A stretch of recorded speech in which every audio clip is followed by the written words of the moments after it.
Subscribe to our channel by clicking the subscribe button. Click the bell button and enjoy the latest uploads from our channel. بسم الله الرحمن الرحیم.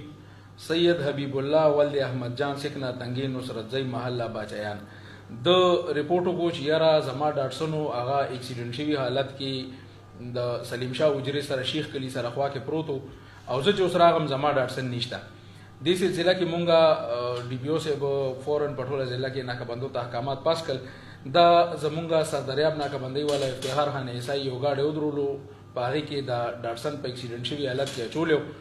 ملزم رئیسار کو د ملزم نوم دی ولی خان ولد فتح محمد چکنه غړي غلام رسول په غلام پېښور. دی داسې طریقه کړې ده یو د واردات یو نوي طریقه دی راویستې ده. دغه چې کوم ډاټسن اکسیډنټ شوی پروتو د هغې دپاره دی بوګس نقلمدې جوړې کړي دي. د روزنامچې رپورټونه هر یو څیز هلته تللي دي. څوکیدار ته هغه رپورټونه ورکړي دي چې بی دا گاډی دی او د دې مسله ختمه شوه او دا گاډی چې کوم دی نو دا د خپل مالک ته واپس کا. هغه نقلمه دی هغه ته ورکړي دي. هغه څیزونه مونږ اخیستي دي په فرد.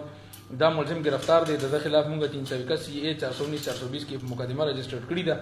مزید تفتیش پکې شروع دی. د سر چې د دې وګوه کې کم نور ملزمان دي د هغې دپاره ټیمونه تشکیل شوي دي. انشاءالله ډېر زر به هغه هم گرفتار شي.